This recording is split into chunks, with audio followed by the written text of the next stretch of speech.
The summer of 2001 had been unusually warm in the small Washington town just outside Tacoma. Most evenings felt quiet there. The streets emptied early. Porch lights flickered on one by one. Families ate dinner while the sound of distant traffic faded behind the trees and wet mountain air. For 10-year-old Lisa Goodwin, those evenings felt safe. They loved routines. Every Friday night, she and her older sister Felicia Brand rode their bicycles down to a small corner store near the highway. Sometimes they bought candy, sometimes soda, sometimes they only walked around the aisles because they barely had enough money to buy anything at all. But Lisa never seemed to care. She could turn almost anything into an adventure. Neighbors remembered her as the little girl who always carried a backpack covered in tiny dolphin patches. She collected seashells from the shoreline near Tacoma and kept them lined up carefully on her bedroom windowsill. Some were cracked, some were faded white from the ocean water. Lisa treated every single one like treasure. Inside the small rental home on Cedar Street, life had never been easy for the family. Marcelina Adam worked long shifts at a local hospital and often came home exhausted. Bills are stacked up on the kitchen counter. The old refrigerator made loud noises at night. Sometimes the electricity flickered without warning. But even during hard times, Lisa somehow kept the house feeling alive. Home videos later showed her dancing barefoot in the kitchen while Felicia laughed behind the camera. In another clip, Lisa held up a tiny seashell and proudly told her mother she would someday own a beach house beside the ocean. Marcelina never imagined those videos would become painful reminders of the last normal days before everything changed. On the evening of August 14, 2001, Felicia stayed home sick with a fever. Lisa almost canceled the usual bike ride to the store, but after dinner, she grabbed her yellow rain jacket anyway. "I'll only be 10 minutes, she told her mother. Those would become the last words Marcelina ever heard from her daughter for nearly 2 decades. Around 7:40 p.m., Lisa rode away from the house carrying her dolphin backpack. The sun had already started disappearing behind dark clouds rolling in from the west. Rain was expected later that night. At first, nothing felt unusual. A cashier at the corner store later told police Lisa bought strawberry candy and a small soda before leaving alone. Surveillance footage from inside the store was blurry and partially damaged, but detectives believed she appeared calm. Then something happened between the store and home. By 8:30 p.m., Marcelina started feeling nervous. Lisa was never late. Felicia remembered watching her mother glance repeatedly toward the front window while pretending not to panic. Every few minutes, Marcelina stepped outside onto the porch and scanned the empty street. No bicycle, no yellow jacket, nothing. The rain finally started just after 9 p.m. Marcelina drove through nearby streets searching for Lisa herself before eventually calling the police. Officers initially assumed the child may have gone to a friend's house, but as the hours passed, the mood changed quickly. Something felt wrong, very wrong. Neighbors joined the search carrying flashlights through wooded trails and roadside ditches. Officers searched parks, drainage areas, and abandoned buildings near the highway. Rain soaked everything. Tire tracks disappeared beneath mud. Search dogs struggled to hold a scent. Then, the first disturbing witness came forward. A local woman claimed she heard a young girl crying near an old logging road outside town shortly after 8 p.m. Another resident reported seeing headlights parked deep inside the wooded area around the same time. Detectives rushed toward the logging road after midnight. The area was isolated and surrounded by thick forest. Rainwater slid through deep tire marks in the mud. Officers searched with flashlights while thunder echoed through the trees. At 1:17 a.m., one of the volunteers found Lisa's bicycle. It was lying beside a roadside ditch nearly 5 miles from her home. The front tire was bent unnaturally sideways, as if the bike had been thrown violently or struck by something heavy. Her small dolphin backpack was gone.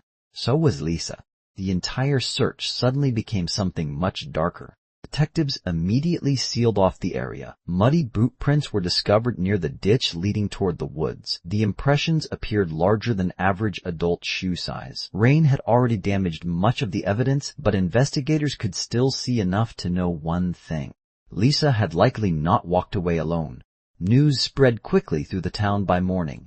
Flyers appeared on telephone poles. Volunteers lined up beside emergency vehicles waiting for search assignments. Helicopters circled wooded areas while officers searched nearby rivers and abandoned cabins. But despite the growing number of people involved, Lisa seemed to have vanished completely. Felicia later admitted that the guilt started almost immediately. If she had not gotten sick that night, maybe Lisa would still be home. That thought stayed with her for years. Back at the house, Marcelina refused to sleep. She sat beside the front window for hours, staring at every passing car. Sometimes she believed she heard bicycle tires outside. Sometimes she thought she saw Lisa's yellow jacket moving beneath the streetlights. But each time the street remained empty. At sunrise, detectives returned to the family home with more questions. Did Lisa know anyone with a truck? Had anyone strange been around recently? Did she ever mention being scared of someone? Marcelina struggled to answer. Nothing about Lisa's life suggested danger. She was cautious, smart, quiet around strangers, which made the disappearance even more terrifying. Detective Robert Boussard, one of the lead investigators, later admitted that something about the case disturbed him immediately. Most child abductions moved fast. Witnesses usually noticed panic, fear, screaming. But several people claimed Lisa looked calm earlier that evening, almost comfortable, as if she may have known whoever approached her. That possibility changed everything. By the second night, the rain had finally stopped. Search teams expanded deeper into the forest surrounding the logging road. Volunteers walked shoulder to shoulder through wet brush looking for any sign of the missing child. Hours passed with nothing. Then, shortly before sunset, an officer searching near an old fence line stopped suddenly beside thick, overgrown bushes. Caught on rusted barbed wire was a small, torn piece of yellow fabric, the exact same color as Lisa Goodwin's rain jacket. The discovery of the torn yellow fabric changed the entire investigation. Until that moment, many people still believed Lisa Goodwin might simply be lost somewhere in the woods surrounding Tacoma. But the piece of rain jacket hanging from rusted barbed wire deep inside the forest created a darker feeling no one wanted to say out loud. Something terrible may have happened to her. By the next morning, Washington authorities launched one of the largest search operations the county had seen in years. Helicopters moved slowly above thick tree lines while search teams pushed through muddy trails below. Divers checked freezing rivers. Mounted officers searched abandoned farmland outside town. Volunteers arrived from nearby counties carrying flashlights, water bottles, and stacks of missing posters with Lisa's smiling school photo printed across the front. Everywhere people looked, they saw her face. Gas stations, church windows. So you are in this. Bus stops. The mask. For a while, hope still felt alive.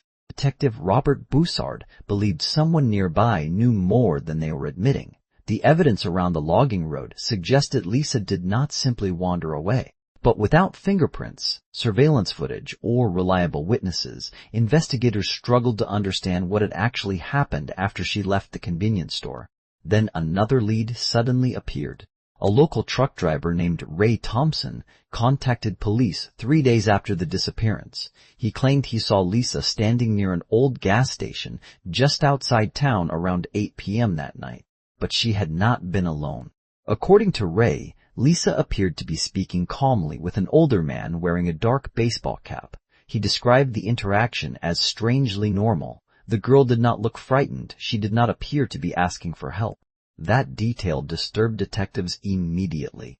Children usually showed fear around strangers. Lisa hadn't.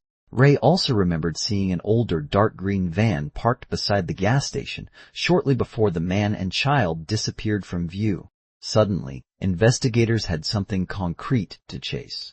Police began searching vehicle registrations across Washington and Oregon for similar vans. Detectives interviewed dozens of owners, mechanics, travelers, registered offenders, men living near highways, former kidnappers, truck drivers passing through Tacoma that week. The list grew larger every day, but every promising lead collapsed. One suspect failed a polygraph. Another had an airtight alibi. One green van discovered near Portland turned out to belong to a retired fisherman. Nothing connected cleanly back to Lisa. Still, the image of the green van haunted investigators. As media coverage expanded across Washington, tips flooded police stations day and night. Some callers claimed they saw Lisa in Seattle. Others believed they spotted her at rest stops or shopping centers across neighboring states. One woman insisted Lisa had been taken onto a fishing boat. Another caller claimed the child was hidden inside a religious compound near Idaho. Psychics began contacting the family directly. Some described rivers, others described forests. A few claimed Lisa was already dead. Marcelina Adam listened to every message anyway, because ignoring even one possibility felt impossible. Weeks passed, then months. Summer slowly turned into autumn. At home, Lisa's bedroom remained untouched. Her seashell collection still lined the windowsill exactly the way she left it. Her dolphin backpack was never recovered. Her yellow blanket remained folded neatly at the edge of the bed. Marcelina could not bring herself to move anything. Sometimes she sat silently inside the room late at night while holding Lisa's school photograph against her chest. Felicia struggled differently. At school, she slowly stopped talking altogether. Teachers described her as emotionally distant. Friends said she stared out classroom windows for long periods without speaking. She blamed herself constantly for staying home sick the night Lisa disappeared. If she had gone to the store too, maybe none of this would have happened. The guilt became too painful to say aloud. At night, Felicia secretly used the family answering machine to record messages for her missing sister. "Hi, Lisa," she whispered one evening through tears. "Mom made your favorite pancakes today." Another message simply said, "I miss you." Felicia never erased the recordings. Somehow she believed Lisa might hear them someday. That tiny hope became the only thing keeping her emotionally afloat. Meanwhile, investigators became increasingly disturbed by witness statements describing Lisa as calm near the gas station. Robert Boussard reviewed those interviews repeatedly. Something about them felt wrong. Children taken by force usually cried, screamed, ran. But witnesses described Lisa standing still beside the older man, almost like she trusted him. That possibility led detectives toward a terrifying theory. What if Lisa knew the person who approached her? Investigation quietly shifted focus toward family acquaintances, neighbors, former coworkers, and people connected to Marcelina's daily routines. Detectives questioned hospital employees, old friends, former landlords, and nearby residents. Most were quickly cleared. But suspicion slowly poisoned relationships around the family anyway. Neighbors began whispering. Rumors spread through town. Some people questioned Marcelina's long work hours. Others believed police were hiding evidence from the public. One tabloid newspaper even suggested Lisa may have been secretly sold across state lines. The emotional pressure crushed the family. By November, exhaustion covered everything. The weather turned colder. Rain soaked the forests nearly every week. Search areas became harder to access. Mud destroyed footprints and tire tracks investigators had hoped to preserve. Winter finally arrived early that year, and with it came something worse than fear: silence. Fewer volunteers showed up. News coverage slowed. Phone calls stopped coming as often. The world outside Tacoma slowly moved on, but inside the Goodwin home, time seemed frozen. Christmas arrived without Lisa. Marcelina still wrapped presents for her missing daughter anyway. Felicia later admitted that hearing her mother place gifts beneath the tree nearly broke her emotionally. It felt like watching someone refuse to wake up from a nightmare. Then came the moment that changed everything. In early January 2002, detectives asked Marcelina to come to the station privately. The meeting lasted less than 30 minutes. Police explained that after months without evidence of survival, they now believed Lisa was most likely the victim of a homicide. They promised the search would continue. But the tone had changed. The hope inside the room was disappearing. Marcelina walked out of the station, barely able to stand. For the first time since Lisa vanished, she allowed herself to imagine the possibility that her daughter might never come home. That night, she sat alone inside Lisa's bedroom until sunrise. And then, just as the case seemed to be fading into hopelessness, another discovery suddenly shook investigators again. Fishermen searching near a cold riverbank outside Tacoma spotted something partially buried in the mud beside the water. It was a small child-sized shoe, the same size Lisa Goodwin wore the night she disappeared. 18 years is long enough for a town to forget almost anything. Children grow up.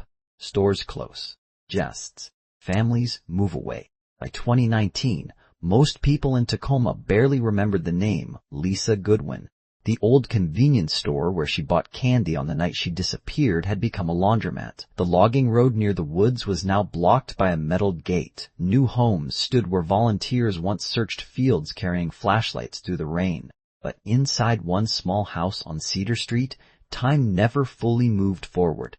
Lisa's bedroom remained exactly the way she left it. The faded seashells still lined the windowsill. Her stuffed dolphin sat untouched near the pillow. Old birthday balloons hung weakly from one corner of the ceiling, their color nearly gone after years of dust and sunlight. Marcelina Adam never removed them. At first, she kept the room unchanged because she believed Lisa would eventually come home. Then years passed, and somehow changing anything started to feel worse, like admitting her daughter was truly gone forever. By then, Marcelina rarely spoke about the case anymore. Grief had changed her slowly over the years. Friends described her as emotionally exhausted, quiet, distant. She still worked at the hospital, but coworkers noticed she avoided conversations about family. She stopped attending neighborhood events. Holidays became painful reminders of the empty chair at the dinner table. Every August 14th, she locked herself inside Lisa's room for hours. Nobody interrupted her anymore, not even Felicia. The disappearance had changed Felicia Brand, too. As a teenager, she carried guilt like a weight tied around her neck. But as she grew older, that guilt slowly became obsession. While the rest of the world moved on, Felicia refused to let the internet forget Lisa Goodwin existed. She joined missing person forums, online cold case groups, Facebook communities, Reddit threads. Every year she uploaded new age-progressed photos showing what Lisa might look like as an adult. She spent nights reading about unidentified women found across the country. Sometimes she drove herself emotionally insane comparing strangers' faces to old family photographs. Most leads went nowhere. One woman in Nevada looked similar but had different dental records. Another in Oregon turned out to be someone missing from another family. Each mistake hurt more than the last. Still, Felicia kept searching, because stopping felt dangerous. Stopping meant accepting Lisa was probably dead, and deep down neither sister nor mother could fully survive that truth. The years slowly damaged their relationship. Marcelina believed constantly searching was emotionally destroying Felicia's life. Felicia believed her mother had quietly started giving up hope. Arguments became common. Then silence replaced the arguments altogether. Some nights they barely spoke during dinner. The grief inside the house became so heavy it almost felt physical. Even Detective Robert Broussard carried the case with him long after retirement. By 2019, he was older, slower, and living alone outside Tacoma. Yet he still kept a box of Lisa Goodwin files in his garage beside old fishing equipment and faded notebooks. Sometimes late at night, he reopened the photographs anyway. The bicycle near the ditch, the torn yellow jacket, the muddy boot prints, the child-sized shoe near the riverbank. None of it had ever made complete sense to him, especially one detail. Witnesses consistently described Lisa appearing calm before she vanished. That detail haunted him for 18 years. It suggested trust, familiarity, possibly even manipulation. And if Lisa trusted whoever took her, maybe she stayed alive longer than investigators originally believed. But without evidence, it remained only a terrible possibility buried beneath decades of silence. Then, on an unusually cold evening in October 2019, everything changed because of a single online message. Felicia had fallen asleep at her computer while scrolling through missing person forums. Around 1:13 a.m., her phone vibrated beside the desk. At first, she ignored it. Strange messages arrived constantly from internet strangers claiming they saw Lisa somewhere. Most were fake, some were cruel, others came from people desperate for attention. But this message felt different immediately. The sender was a woman named Jenny Miller from Arizona. Her message was short. "I think I met your sister." Felicia sat upright instantly. Her hands started shaking before she even finished reading. Jenny explained she volunteered at a church outreach program in Phoenix. A few weeks earlier, she noticed a young woman standing near a bulletin board covered in missing person posters. One of the posters showed Lisa Goodwin's age-progressed image. According to Jenny, the young woman froze the moment she saw it. Not curious, not confused, emotional. "She looked like she was going to faint," Jenny wrote. Felicia's chest tightened. The message continued. Jenny said the woman stared at the poster for nearly a full minute before quietly asking where the photograph came from. When volunteers explained it was a missing child from Washington, the woman became visibly upset. Then she left quickly, but not before Jenny noticed something impossible. She looked exactly like the photo. Felicia reread the message over and over again. Her breathing became shallow. For years she had chased false hope across the internet. Hundreds of people had claimed to see Lisa. Every single lead collapsed eventually. But something about this felt different. Maybe it was the detail about the emotional reaction. Maybe it was the timing. Or maybe grief had simply rewired her brain after 18 years of searching. Still shaking, Felicia immediately replied asking for more information. Jenny answered within minutes. The young woman called herself Claire. She appeared to be in her late 20s, quiet, nervous, extremely withdrawn. Jenny also mentioned something else disturbing. Claire reportedly claimed she remembered almost nothing about her early childhood. At first, Felicia told herself not to believe any of it. Hope was dangerous now. Hope destroyed people. She knew that better than anyone. But then another message arrived. Attached was a blurry photograph taken during the church event. Felicia opened it slowly. At first, the image looked useless. The lighting was poor. Several people stood crowded together near folding tables. Then she saw her, a young woman standing slightly turned away from the camera. Dark hair, thin frame, familiar eyes. Felicia stopped breathing. For a long moment, she simply stared. The resemblance was terrifying. Not similar, not close. Exact. Felicia sat frozen in silence for nearly an hour with the photograph glowing against the dark room. Part of her wanted to wake Marcelina immediately. Another part felt completely terrified. Because if this was another mistake, it might finally break what little hope they still had left. When Felicia finally showed her mother the image the next morning, Marcelina barely looked at it before pushing the phone away. No, she whispered immediately. Not angry. Not emotional, afraid, because after 18 years of grief, hope hurt more than pain. But Felicia couldn't stop staring at the photograph. Then she noticed something else, something so small most people would never see it. The sleeve on Claire's shoulder had slipped slightly downward in the image, just enough to reveal part of a tiny faded birthmark, small dolphin shape near the shoulder blade, the exact same birthmark Lisa Goodwin had since birthed. The photograph changed everything. For 18 years, Lisa Goodwin had existed only in memories, faded posters, and aging case files stacked inside dusty storage boxes. But now there was suddenly a face again, a real woman, breathing, smiling faintly in the corner of a blurry church photograph taken nearly 1,200 miles away from Tacoma. Felicia Brand barely slept after discovering the dolphin-shaped birthmark on Claire's shoulder. She spent entire nights zooming into the image on her computer screen until the pixels blurred together. Every small detail felt painfully familiar. The shape of her eyes, the way she stood slightly sideways. Even the nervous expression on her face reminded Felicia of Lisa as a child. But hope terrified her now, because false hope had nearly destroyed the family before. The next morning, Detective Robert Boussard received a phone call for the first time in years about the Goodwin case. Even after retirement, he still answered immediately whenever Lisa's name appeared on his phone. Felicia's voice shook as she explained the photograph. At first, Boussard remained cautious. Over the years, he had seen dozens of mistaken identities. Families desperate for closure often convinced themselves strangers looked familiar. But then Felicia mentioned the birthmark. Everything changed after that. Within 48 hours, Tacoma investigators officially reopened the case. For the first time in nearly 2 decades, detectives removed Lisa Goodwin's evidence boxes from storage. Old photographs covered conference tables again. Officers reviewed witness statements from 2001 late into the night. The green van sightings suddenly mattered again, and one question began haunting everyone involved.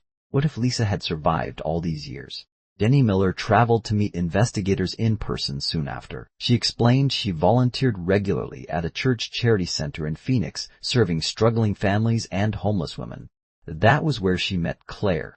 According to Jenny, Claire appeared shy and emotionally guarded from the beginning. She rarely spoke about herself. She avoided personal conversations. Whenever anyone asked about childhood memories, she became visibly uncomfortable. But the moment she saw Lisa Goodwin's missing poster on the church bulletin board, something changed. Jenny remembered Claire staring silently at the photograph for almost an entire minute. She looked scared, Jenny later said. Not curious, not confused. Scared. Claire eventually asked where the missing child came from. When Jenny explained the girl disappeared from Washington years earlier, Claire reportedly became pale and emotional before quietly walking away. That reaction stayed with Jenny for days. Then she saw Felicia's online page for missing person awareness. The resemblance was too strong to ignore. Detectives soon learned Claire had been raised by a man named Brandon Smith after what she described as her mother's sudden death during childhood. But the deeper investigators looked into Claire's history, the stranger everything became. There were almost no official records before 2002. No birth certificate. No hospital documents. No early school enrollment records. Nothing. It was as if Claire simply appeared out of nowhere at age 11. That discovery sent shockwaves through investigators, especially Robert Bussard, because Lisa disappeared in August of 2001. The timeline was terrifyingly close. Meanwhile, Felicia became emotionally consumed by the investigation. Her apartment slowly transformed into a second detective office. Printed photographs covered walls. Old timelines filled notebooks. Online maps tracked Brandon Smith's movements across western states.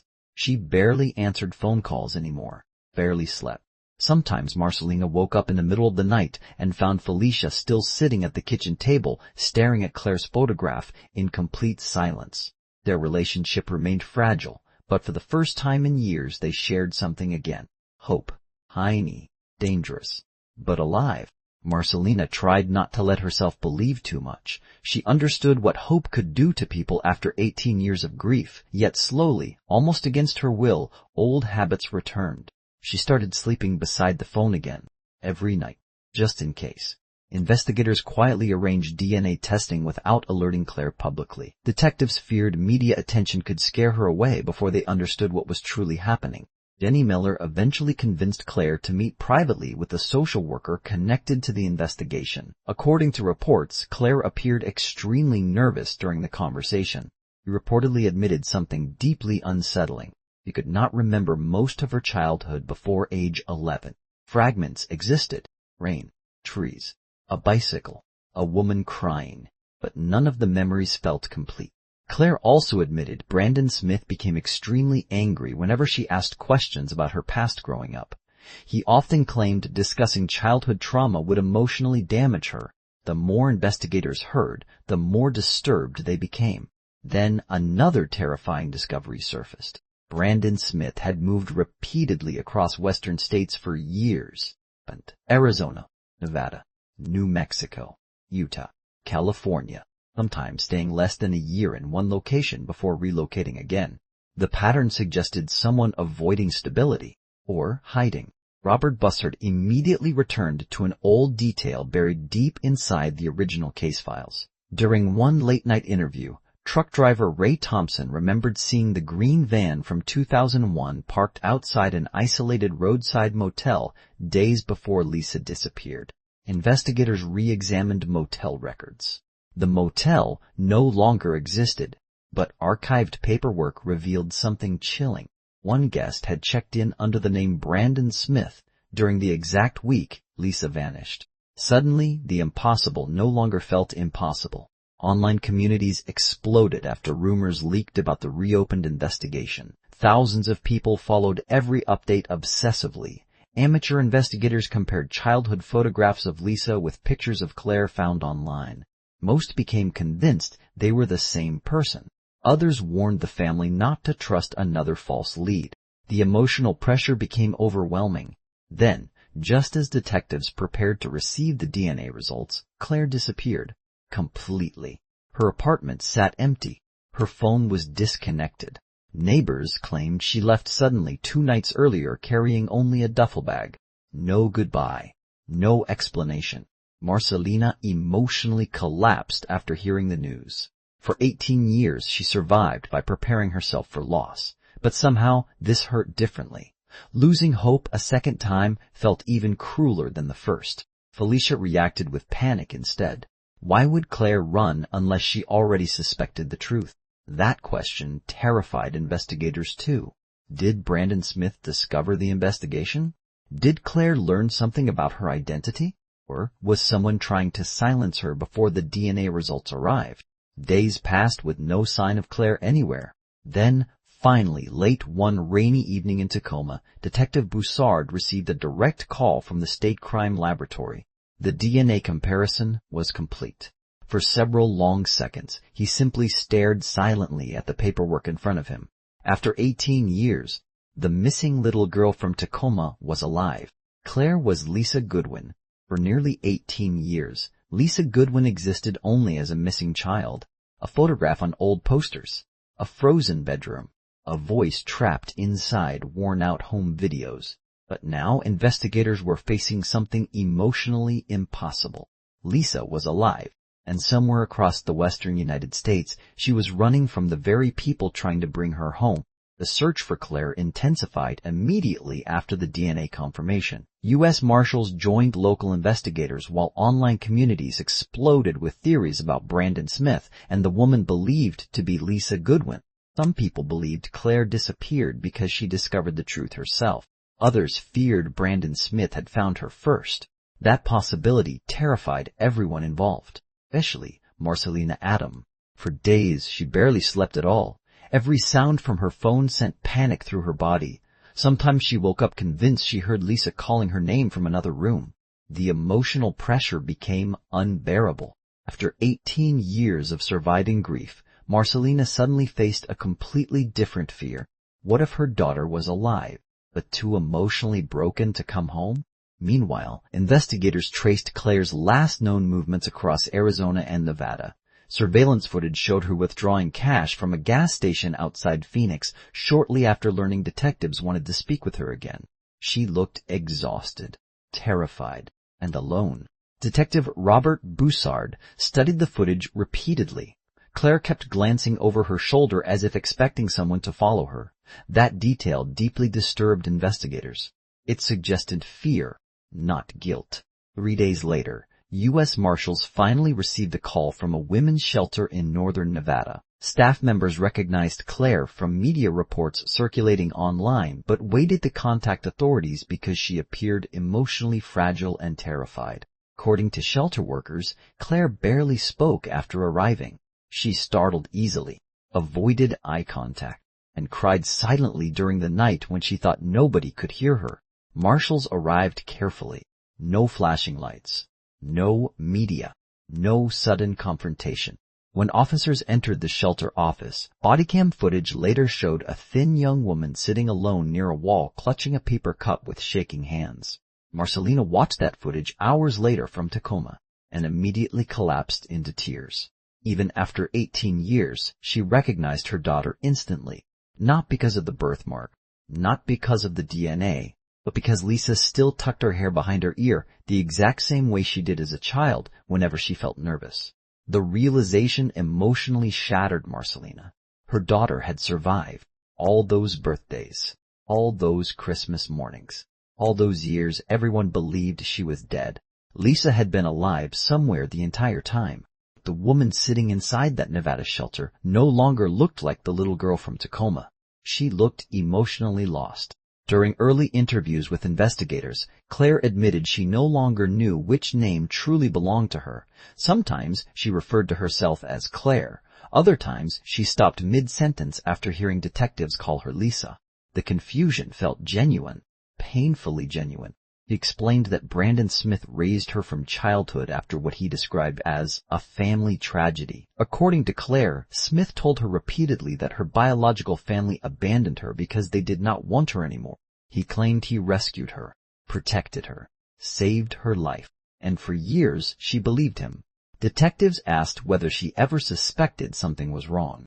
At first, she quietly shook her head. Then she admitted certain memories never fully made sense. Rain at night.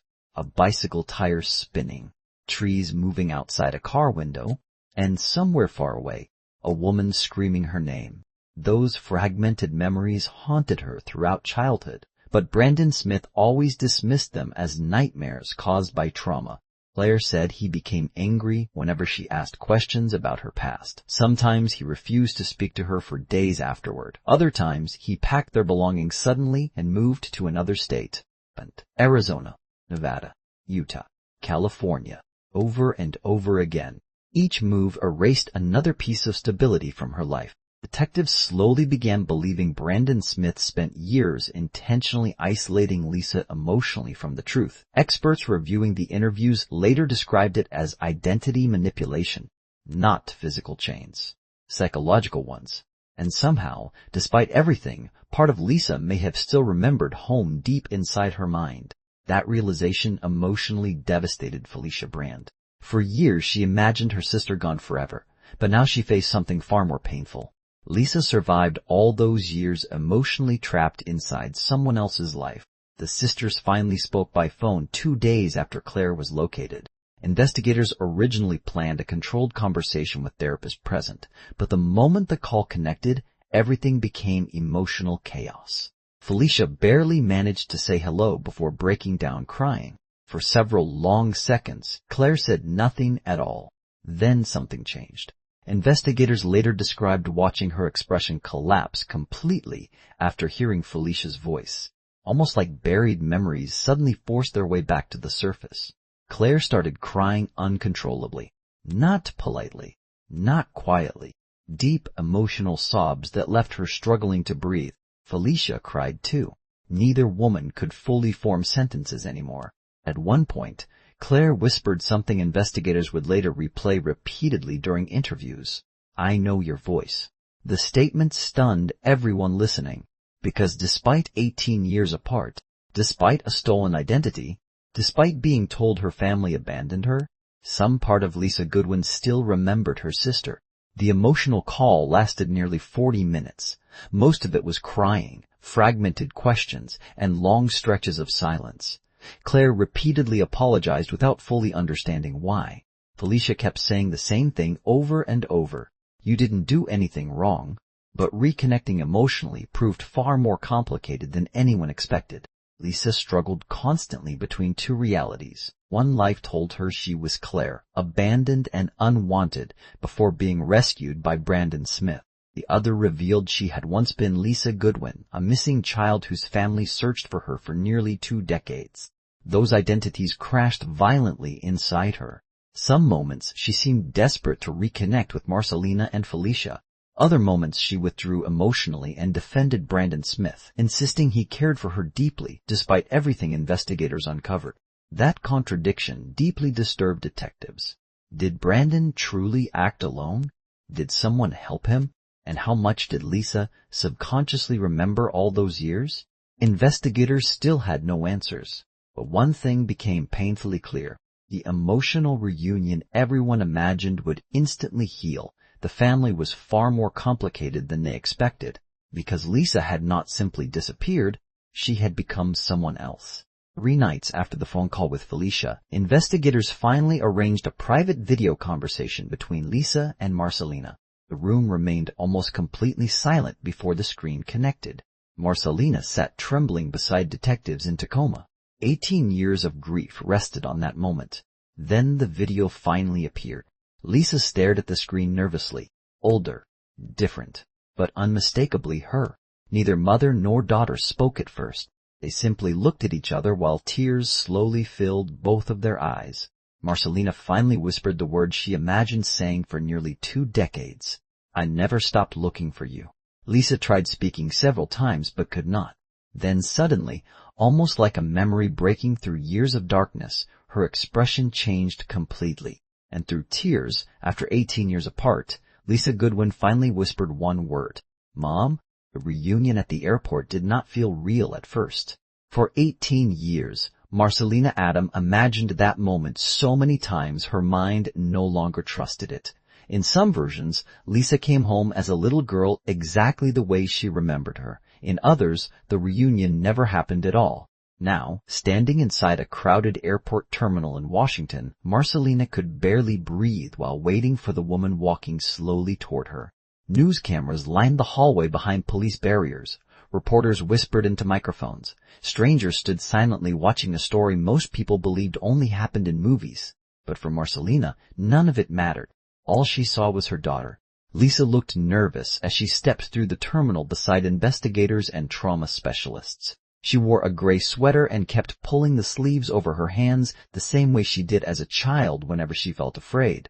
The moment their eyes met, Marcelina collapsed emotionally. She rushed forward before anyone could stop her. For several seconds, neither woman spoke at all. They simply held each other while crying uncontrollably in the middle of the airport terminal. Marcelina buried her face against Lisa's shoulder as if she feared letting go would somehow make her disappear again. Nearby reporters lowered their cameras. Even investigators looked away, because after 18 years of grief, the moment felt too personal to watch. Then Felicia reached them. The sisters stood frozen for one long second before wrapping their arms around each other so tightly it almost looked painful. Felicia later admitted she could still remember exactly how Lisa smelled as a child after swimming near the shoreline during summer evenings. Now that same memory crashed into her all at once. For the first time since 2001, the Goodwin family stood together again.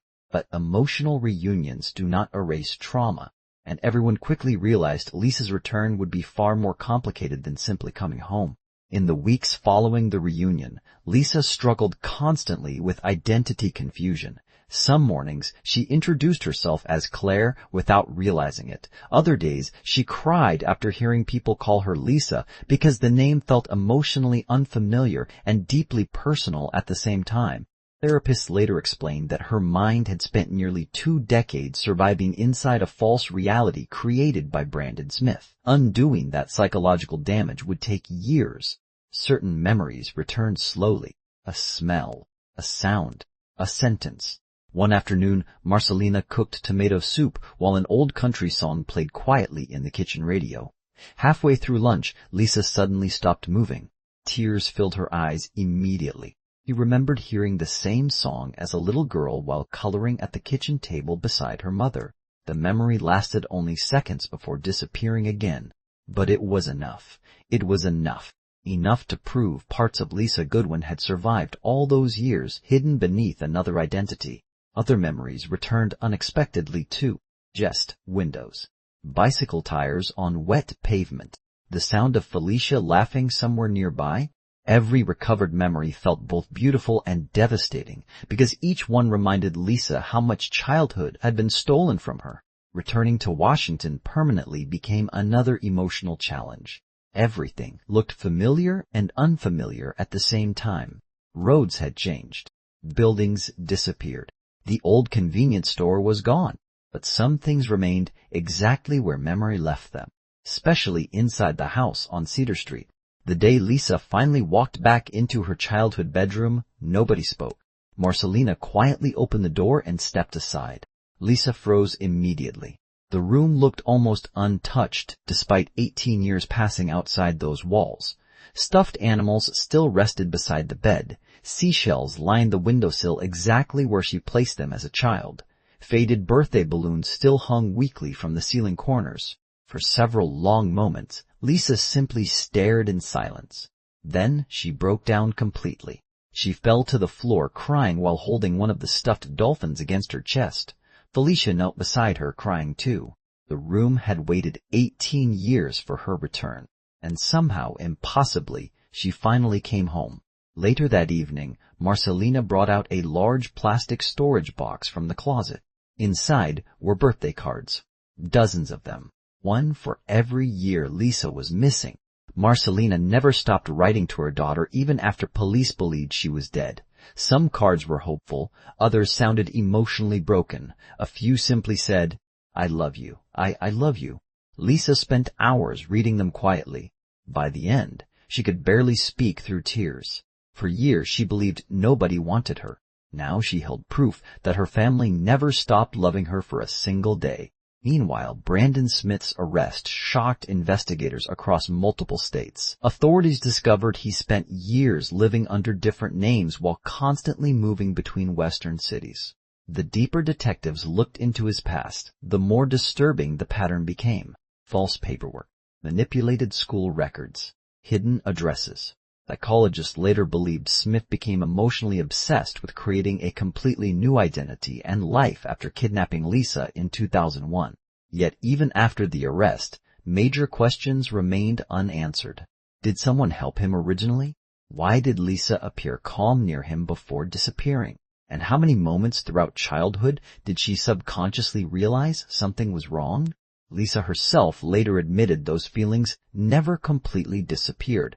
In one televised interview months after the reunion, she described always feeling emotionally disconnected from her own past. There was always this strange feeling, she explained quietly, like my life started in the middle of a story. That sentence emotionally devastated viewers across the country because it perfectly described what had been stolen from her. A beginning. Detective Robert Boussard officially closed the case shortly afterward. During his final interview with reporters, he admitted Lisa Goodwin's disappearance haunted him for nearly 2 decades. But one detail stayed with him most. The tiny clues that refused to disappear completely. The birthmark. The fragmented memories. The old witness statement about the green van. The strange emotional reaction to the missing poster. Individually, none of them solved the mystery. Together, they slowly led investigators back to the truth. Felicia eventually forgave herself too. That process took time. For years, she believed staying home sick the night Lisa vanished caused everything that followed. But during one quiet conversation late at night, Lisa finally told her something she needed to hear. You were a kid too. Those 4 words lifted guilt Felicia carried for 18 years. The healing inside the family happened slowly after that. Not perfectly. Not magically. There were still painful memories. Emotional breakdowns, confusion, trauma, but there was finally a future again. And perhaps that became the most emotional part of the entire story. Not simply that Lisa survived, but that after 18 years of grief, heartbreak, and hopelessness, the family still found each other again. For 18 years, Marcelina Adam kept her phone beside her bed every single night, still hoping her daughter would somehow come home. Then one stranger made a phone call and changed everything.